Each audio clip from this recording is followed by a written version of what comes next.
थोड़ा सा आटा चावल देने के लिए, पर न कभी नहीं भगवान ने हमें सिलाई किया है हम कुछ ना कुछ उसे दे सकते। महापुरुष कहते हैं कि आपके पास अगर आधी रोटी खाने के लिए भूख बहुत तेज लगी है और दरवाजे पे कोई साधु आ जाए आवाज लगा दे, आप समझो मैं बहुत बड़ा सौभाग्यशाली हूँ, घर में खाने के लिए आधी रोटी है और ऊपर से हमारे दरवाजे पे कोई भिक्षुक आ गया, बड़ा प्रेम के साथ उसको जो है वो आधी रोटी उसको दे दो और कहो प्रभु आप खाओ, महात्मा जी आप खा लो, भगवान आपका कहीं ना कहीं जो है कल्याण करेंगे, क्योंकि वो कहीं ना कहीं परीक्षा लेते। पूरी भैया जी महाराज ने अभी सत्संग में सुनाया, पूरी भैया जी महाराज कह रहे थे, कई लोग कहते हैं कि जो है संत के पास ऐसे से जीव है कि वो जो है गुरु से नहीं छूटते, वो गुरु के साथ ऐसे लोग लगे, गलत लोग लगे हुए और जो है इन्हें क्यों नहीं निकाल देते। महापुरुष कहते हैं कि तुम संत को नहीं पहचान सकते। भैया जी कह रहे थे कि आप संत को नहीं पहचान सकते, संत आपकी कब और किस प्रकार से परीक्षा ले ले, आपको लग रहा है ये व्यक्ति बुरा है, संत उसको लगाए पड़े और ये कैसे गुरु कैसे संत है, आप खुद हट गए, वो तो लगा हुआ है जिससे आप बुरा कह रहे, वो तो लगा हुआ है पर आप हट गए, आपने छोड़ दिया गुरु का साथ। तो महापुरुष कह रहे हैं जो है संत कब और किस समय आपकी परीक्षा ले ले, ये काम आपका नहीं है। माता होती घर में, माता जो है चार बेटे होते, चार में एक चोर होता है, एक शरीफ होता है, एक सत्संग में जाता है, एक खुद पूजा पाठ करता है, पर माता चोर को भी सीने से लगाती है और माता जो है उसको शरीफ को भी सीने से लगाती है। माता का अंदर से बड़ा दयालु पेट होता है, बड़ा जो है उसके दया का सागर है उसके अंदर, माँ से बड़ा दया का सागर किसी का अंदर नहीं हो सकता, वो सबको सीने से लगाती है। गुरु उससे भी बड़ा है। स्वामी जी अक्सर कहा करते थे कि अगर आपको ये बात पता लग जाए कि गुरु अपने शिष्य से कितना प्यार करता है तो जो है इंसान पेट फाड़ कर मर जाए।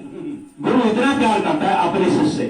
तो इसलिए महापुरुष कहते हैं कि जो है वो सबको चिपका कर रखते हैं, सबको लगा कर रहते हैं, पर जो है अपनी करनी वो करेगा, अपनी करनी चेला है जो जैसा करेगा, क्योंकि हमारी पहचान कर्म से होती है, जाति से नहीं। हम जाति के ब्राह्मण हो ठाकुर हो, कर्म अच्छा नहीं है तो हमारी पहचान समाज में नहीं होगी, हमारी पहचान होती कर्म से। एक बार इन्हें किसी भाई ने पूछा कि भाग्य किसे कहते, भाग्य किसे कहते, तो जिन्हें किसी भक्त ने कहा कि भाग्य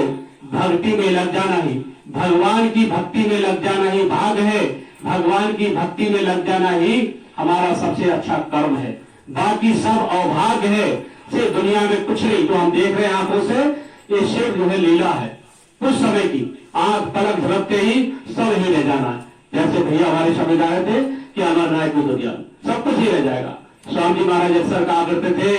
कि अरब घरों दृश्य उदय राज बिन भक्ति भगवंत के सभी नरक के साथ। भले एक लाइन में सभी बात महापुरुषों ने कह दी, पर फिर भी हमारी समझ में नहीं आती, हम फिर भी ढंग से इतने चिपके रहते हैं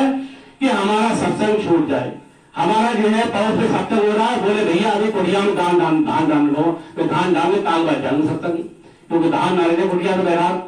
तो अभी भी हम ढंग से चिपके हुए, हमें पता नहीं हम दुनिया में किस लिए आए हैं और एक पल का पता नहीं, पलक झपकते ही हम दुनिया से चले जाएंगे, सब कुछ हिल जाएगा, फिर कौन इस काम को देखेगा। महापुरुष जो है कहते हैं कि आपका जो है जहाँ सूर्य निकलता है, जहाँ जाके छिप जाता है, वहां तक आपको राजा बना दिया जाए, पर कह रहे हैं बिन भक्ति भगवंत के सभी नरक के साथ, कि इतने बड़े राजा हो गए उसके बाद भी उन्होंने भगवान की भक्ति नहीं की, भगवान का सुमरन नहीं किया, उन्हें भी नरकों में जाना पड़ा। महापुरुष कहते हैं कि अर्जुन को देखिए, अर्जुन भगवान कृष्ण के साथ 24 घंटा रहते थे, 24 घंटा। जैसे लोग कहते हैं ना कि महाराज जी के साथ ऐसे गंदे लोग रहते, महाराज जी इनको भगा क्यों नहीं देते, पर जो है अर्जुन जो है भगवान कृष्ण के साथ हमेशा रहे, फिर भी नरकों में जाना पड़ा,